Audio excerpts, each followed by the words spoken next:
Hey everyone, Tyson the Subaru Specialist from Subaru Prince George here. Today we're taking a look at the 2023 Subaru Outback Wilderness in the crystal black silica. So black on black. We don't see a whole bunch of these, but I think they look very, very sharp. The cladding doesn't stand out quite as much on the black on black as it does, say, the white or the blue, even the gray. So this kind of melted together, and I have lots of clients that prefer the kind of more subtle look, and the copper accents stand out. So this is the most off-road oriented model out there. More ground clearance, you get a different front end, you get the black plastic cladding front bumper, and with the trim name Wilderness, they're expecting you to take it off the beaten path a little bit more. So this is a little bit more durable than paint. So this is not gonna get marked up as easily if you're taking it off-road, less likely to have to get something repainted, which can be costly. Now, those anodized copper covers are where you insert your eye bolt for recovering someone else. I'll show you that piece in the spare tire area. We do also get the 6 LED Gatling gun style LEDs, 2 of those, they're forward facing. I will show you what they look like when they're on. And it's kind of hard to see, but you do get the matte black hood decal, decal, sticker, whatever you want to call it. So that is designed to reduce sun glare on the driver. I thought it was kind of gimmicky, but it actually works well. You do get the slightly more aggressive fender flares with the Wilderness. They're a little chunkier, a little bit more mean looking. You do get the exclusive 17-inch wheels with the Wilderness, the matte black, and you get Yokohama Geolandar AT tires. So they are snowflake rated, so they're legal for every highway in BC. You get the grayed out / blacked out mirror caps with the integrated turn signal. 3 Wilderness badges on the exterior of the vehicle, 1 on either side and 1 on the rear. I'll show you that. But the cladding really doesn't stand out as much, but those accents really pop. You can see you have 2 more indicators at the top, and then you get Outback and anodized copper at the bottom. I really like that accent. Now, the ones up top on the roof rack system, which this is different than the standard Outback roof rail system. This doesn't have the swing across bars. You have to get the Thule extended ones because this is designed to hold more weight. And these bars are thicker than a lot of the other ones out there. I did a video about comparing the Forester ones. It'll give you a good idea. But these indicate tie-down loops, so makes them easy to find. As you move to the rear, the entire back bumper is the black plastic cladding, which is great if you're loading things in and out all the time. Pets, dogs especially, can scrape up a bumper. This is a little bit more durable than a painted bumper. And of course, those copper indicators are the same sort of thing. You can screw an eye bolt in for recovering. Now, you do also have those little black circles in the rear bumper. Those are your backup sensors. They'll apply the brakes if you think you're gonna hit something in reverse between speeds of 1 and 15 kilometers an hour. Best thing ever in the parking lot. Terrifying when it works, but it works really well. Blacked out badging. And then, of course, the Wilderness badge. Now, the thing that I like about the Outback, and all of the Outbacks have this with the exception of the entry-level convenience, proximity tailgate. So keys in my pocket, there's no silly foot waving, walk up, block the logo. It doesn't have to be with your hand, could be with a box of groceries, whatnot, and it opens. Lots and lots of room in the rear of the Outback. It's taller, wider, deeper than the previous generation.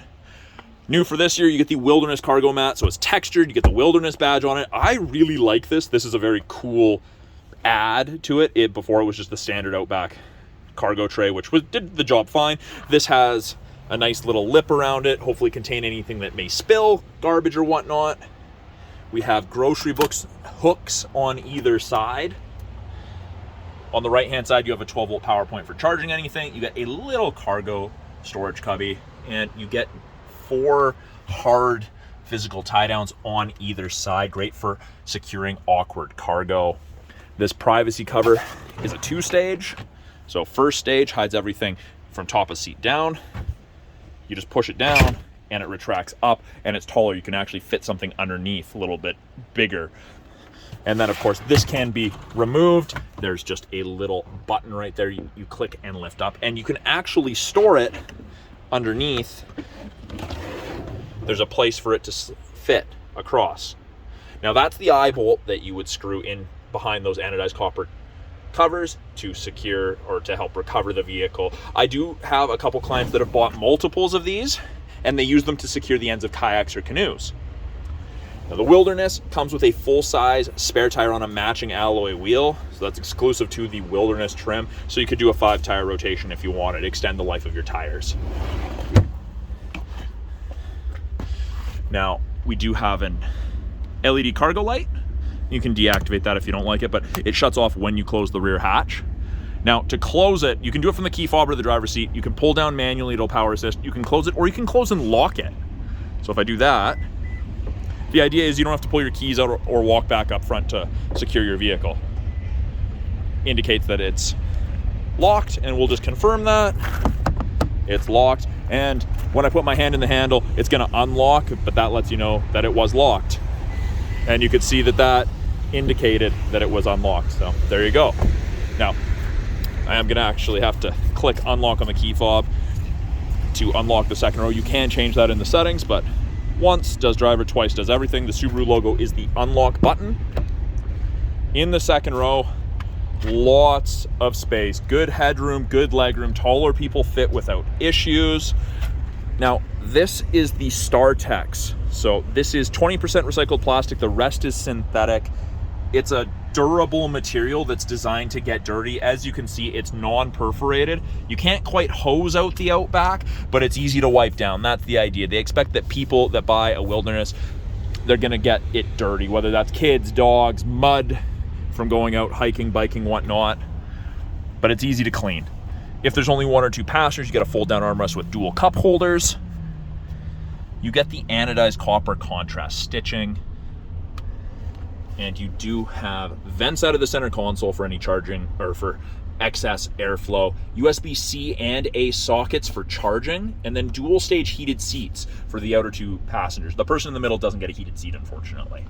On the backs of both pockets, or the back of both seats, you get map back pockets, device storage, lots of storage in these vehicles. You do also get the high wall Wilderness mats in the second row. In the doors, you do have bottle holders, and if you need them, child locks. Keep everyone safe. Now, as we move up front, with the proximity key to lock it, you've got these lines. Now, these lines are on the front driver and the passenger side handle, and you just touch them and it locks. And it gives you about 1/8 of a second to pull the handle to confirm that it's locked. Now, to unlock it, so long as the key's within 46 inches, same thing for locking, has to be within 46 inches. You just put your hand in the handle and it unlocks. And so from factory, it's set to only unlock the driver door when I grab it. You can change that in the settings, and I will show you that. Driver door, you get Subaru Wilderness tag, same StarTex soft touch upholstery, power windows, locks, and mirrors along with window lock, bottle holder. It is a power driver seat, including power lumbar, and it's that same StarTex seating material that you get in the second row up front. What difference is, you get Subaru Wilderness embossed on the headrest on both the driver and passenger side. Now, down by the driver's left knee, we have the ability to open the rear hatch, adjust the brightness of the gauges, and this turns off the proximity sensor for that rear hatch, so you can't accidentally pop it open. Up front here, we do also have the Wilderness floor mats with the logo on it in the copper. Foot is on the brake, the light is green, you press it, everything comes to life. You get your little LEDs up there. Those are part of the eyesight system. It indicates what part of the system is active or what the warning beeps are trying to tell you. And I don't know if it caught it, but we do have blind spot detection in your side mirror. So you have a little screen on both sides, and it will illuminate like so whenever someone is in your blind spot on the corresponding side. It is great. It doesn't eliminate shoulder checking, but it is a great aid. Now, the steering wheel, the adjustment for it, bottom left, pull down, and it is tilt and telescopic, so you can adjust it for drivers of varying heights and arm lengths. The lights, default to auto. Momentary safety switch is great. You can drive around with them turned on fully if you'd like. These are your fog lights right there. On the steering wheel, center, like the outdoor Crosstrek, except you get the anodized copper, not the bright yellow. Now, they've changed the steering wheel, the buttons on this steering wheel for the 2023 model year. This got the same updates as the other models. So these really nice tactile feel. I don't know if you can actually hear the click. It feels better feedback. Now, this is new. They've adjusted this. Volume used to be this toggle here. We used to have a couple buttons here. They've moved that into this right here. Every time I touch this up or down, it changes our small little center display, which gives you different information depending what you want to look at. I get asked about this all the time, this I button. So if you get a warning pop up on the dash, something like low washer fluid, you'll get a little orange I, and it'll tell you what it is initially. But if you go to a different screen, it disappears. If you press the I, it pops up and brings up what it is. Right now, we've got the little orange light right there. It's indicating it's at a temperature where it could be cold and slick out. So just drive accordingly to that. That doesn't pop up with that. That's just always there when the temperature gets below, I believe it's 4 degrees Celsius. Got our voice controls. We've got our Bluetooth accept call, hang up or decline call. Source will switch from AM to FM to Bluetooth, satellite radio. You've got all those options. On the right-hand side, we have our adaptive cruise and our lane centering. And these buttons also get that nice tactile feel and indication. Talk about those more in a second. Heated steering wheel. Now, in the Outback 2023, whole wheels heated. Even the top here, previously, between the seams were not heated. There is still a slight dead spot right here, but chances are you're not holding right there. I can't tell you exactly what the reason for that being dead there is. I'm imagining that's where the wires come in for the heating element and split, but that is a dead spot. But everything else gets heated. Now, both the adaptive cruise and the lane centering use the two color stereo eyesight cameras, the boxes, which that's eyesight 4.0. That's the most up-to-date eyesight system that Subaru offers. They're looking for vehicles, and above 60 kilometers an hour, it's going to try to keep you between the lines, and that's that top right icon that's just disappeared and reappeared. So above 60, if the cameras can see the road lines, these grayed out lines will illuminate white, and it will give you gentle steering input to keep you in the middle of your lane. Now, that is great for the second half of a long day of driving. I do not recommend this around town. I find it intrusive around town, but on the highway, I really quite like it. Now, for the cruise, you'll notice that there's 4 bars ahead of the Outback, all the way down to 1. That is the follow distance behind the vehicle ahead of you that you will follow at if you catch up while using cruise. So if you're going 100 kilometers an hour and you catch up to someone going 90 kilometers an hour, you will slow down and follow them at a set distance. 4 bars at 100 kilometers an hour is roughly 150 to 180 feet. As they slow down, you'll slow down, get a little closer, and so on. It will technically bring you to a stop, but I do not recommend that as you're pretty close to their bumper. Not a replacement for you, it's an enhancement to your driving.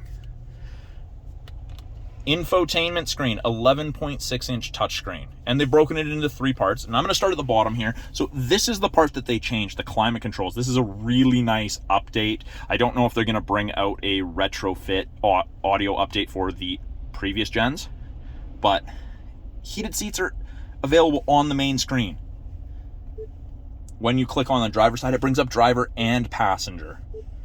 Before it was just one or the other, and you had to go into this screen to access the heated seats, which you don't have to do anymore, which is awesome.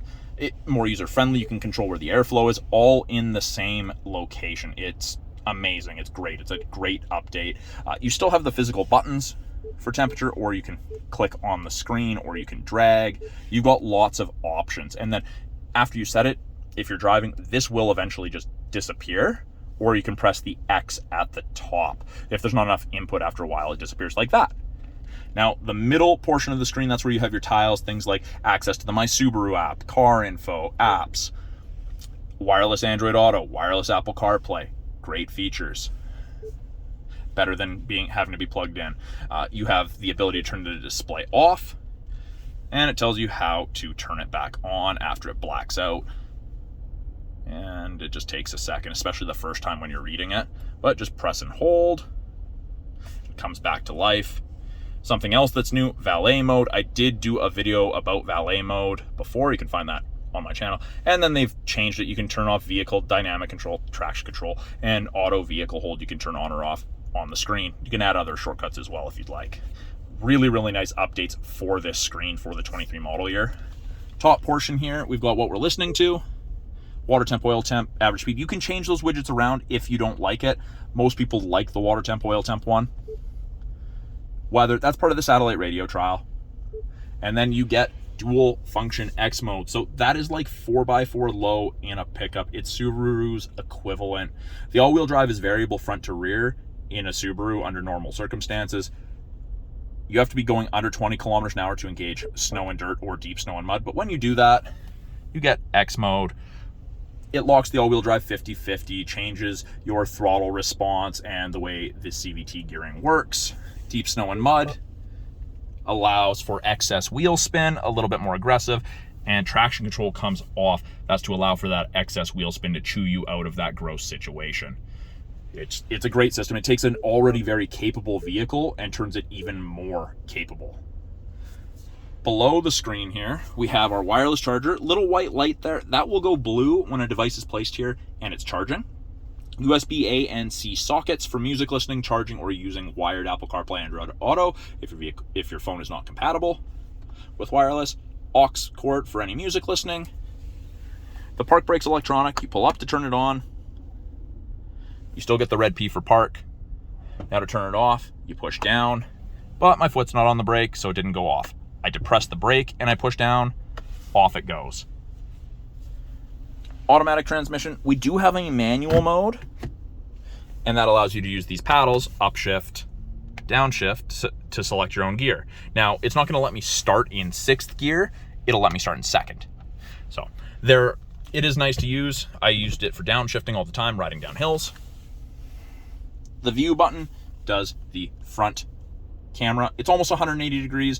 It's great for off-road, but it's also great for parking lots. You're pulling out between two vehicles, or if you have trees or bushes on the side of your driveway, you can see what's coming a little bit further than before you get your passenger compartment out into the road. So it could potentially stop an accident. We have cup holders. They're both very deep. You get a single cup raiser with it, so raises your cup quite a bit. Armrest is 2-stage. You've got decent storage and a 12-volt outlet in there, and then you have a change tray or a card holder in there.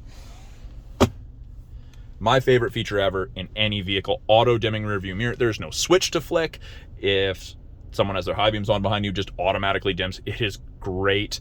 Now, this mirror also has the HomeLink system. I don't know if the camera's going to focus on it, but there's 3 buttons there that you can hook up to 3 separate garage doors, so you don't have to keep one of those garage door visor openers with you. We do also have a compass there. Access to the My Subaru connected services you get with most Subarus, and a tilt and slide sunroof. So that is a quick look at the 2023 Subaru Outback Wilderness in the crystal black silica. Now, I did mention I was going to show you guys what the fog lights and headlights look like when they're turned on. And the camera's not really going to capture how bright they are, but they are very, very bright. I can see these being amazing at night. I haven't had any negative feedback from my clients about them. And then I figured I would also show you guys under the hood. So to access it, you pop it in the driver compartment, but you line up with the Subaru logo, move from the right side to the left side, and it's just that. Underneath here, this is the 2.4 liter turbocharged boxer engine. It produces 260 horsepower and 277 pounds-feet of torque. It's running right now. It's very, very quiet. Now, pretty much anything the average consumer is going to touch is in yellow. You've got brake fluid, washer fluid, oil, coolant, dipsticks right there. You can actually see the drive belt, engine oil filters up top, air filters right there. It's a really well put together engine compartment, easy to use. And now for closing it, I don't recommend putting it down and pushing. I recommend dropping from a height of 6 to 8 inches. Just seems to close better. So that is a quick look at the 2023 Subaru Outback Wilderness in the crystal black silica. If you guys have any questions about this vehicle, any of the vehicles in our lineup, any of the tech, or anything that you saw in this video that maybe I didn't expand on enough for you, please let me know in the comments below. I'm always looking for new content to make for you guys, and I always look forward to getting back to you guys' questions. So we'll talk soon, guys. Have a great day.